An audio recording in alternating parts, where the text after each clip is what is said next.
All right, let's just jump right in. What if we could generate energy from nothing? I mean, literally from the empty vacuum of space. Sounds like something straight out of sci-fi, right? Well, today we're looking at a physical blueprint that claims to do exactly that. And get this isn't just a bunch of theory anymore. This is the recipe for tapping the void. This quote from the research team, wow, it just says it all, doesn't it? This isn't a simulation anymore. This is the physical blueprint. You have to understand, for years, this whole idea was just pixels on a screen, complex equations, computer models. But this quote, this marks the moment it all changed. We're talking about a move from pure theory to a real, tangible plan you can hold in your hands. So, a blueprint for what exactly? Well, take a look at this. This honeycomb pattern, it's not just some cool background graphic. No. This is the absolute heart of the entire thing. This is the key, the literal key, to unlocking a whole new kind of energy. Okay, so what we're looking at is called the honeycomb array.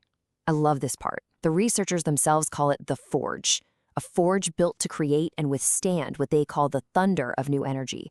Pretty epic, right? So let's really break down what we're seeing here. So this is actually a physical thing, a metamaterial, which is just a fancy way of saying it's engineered to do things normal materials can't. Think of each little hexagon as a tiny oscillator, almost like a miniature tuning fork. But here's where the magic happens. They're not separate. They're all connected, all coupled together, so they vibrate in perfect harmony. They become one single unified system, and it's built for one reason and one reason only, to create and handle a ton of energy.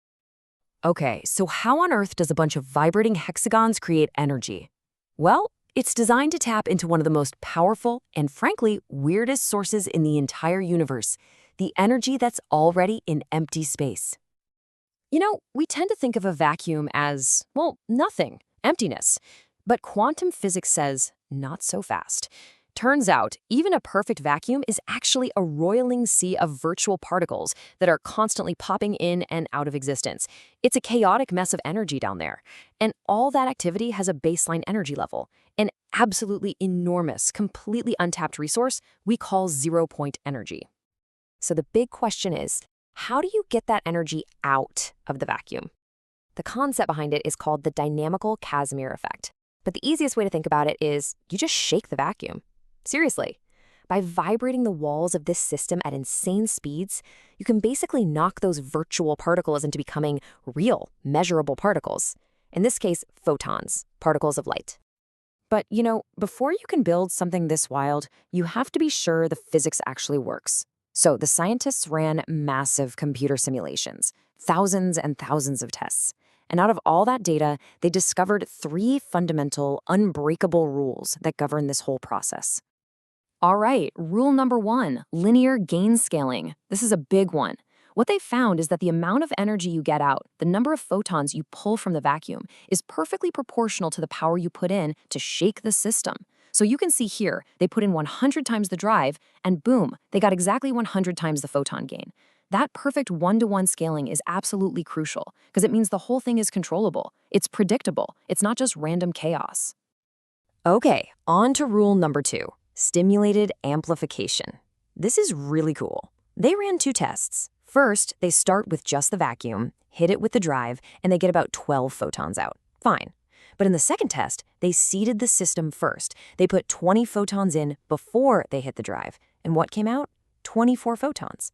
So the output is a perfect sum. You get the spontaneous photons born from the vacuum, plus you amplify what was already there. It's like the photons that are already there encourage new ones to join the party. It proves a quantum idea called bosonic enhancement. Basically, these particles love to hang out together and reinforce each other. And this brings us to the final rule. Rule number 3, coherent spreading. This is where that honeycomb design becomes so important. The simulations proved that if you pump energy into just one of those little hexagons, the energy doesn't just stay there. It spreads out to all its neighbors perfectly in sync, causing them to light up and generate photons too. They call it shared resonance, and it's the glue that turns all those individual little pieces into one single, incredibly powerful system. So, when you put these three rules together, the linear control, the stimulated amplification, and that coherent spreading, you don't just get a neat little physics experiment. No, you get the aha moment, the big one, the breakthrough that explains how this whole thing scales up. Okay, check this out. At first, everyone thought it would work on a simple, kind of dumb additive model. You add more hexagons, you get a little more output. Simple addition. But the real physics? Oh, it's so much better. The real physics is exponential. Because of that shared resonance we talked about, when you add a new hexagon, it doesn't just add its own little bit of energy. It multiplies the output of every single other hexagon in the array. It creates this incredible feedback loop, an exponential cascade. So why is this tiny difference between adding and multiplying such a big deal? Well, using that old, wrong additive model, the scientists calculated how many hexagons you'd need just to break even, to get more energy out than you put in. The number they came up with? 13.3 million. Building a device with over 13 million perfectly tuned quantum parts? Yeah, that's basically impossible. A complete non-starter. But with the real exponential model, the game completely changes. The number of hexagons you need to hit that break-even point, it's dramatically smaller. That exponential cascade takes what was an impossible physics fantasy and turns it into a very difficult but an achievable engineering challenge. It's the difference between never gonna happen and, okay, we can actually build this. And that brings us right back to the beginning. We've got the theory, we have the rules from the simulations, and we have this game-changing exponential architecture. So now let's see how all those pieces click together in the final physical blueprint. This table just lays it all out so perfectly. It connects every piece of theory to something you can actually see and measure. So first, you have the abstract idea of an M-mode lattice. What is that in reality? It's the honeycomb pattern itself. Then you have that crucial shared resonance theory. How do we know it's real? We can literally see it in the interference fringes of the light. That's the physical proof that enables the exponential cascade. And finally, the whole idea of converting ZPE into real photons, you see it right there in the difference between the simple beam you put in and the complex supercharged pattern that comes out. So let's just be crystal clear on where things stand right now. The physics, proven in simulations. The scaling laws that make it predictable, verified.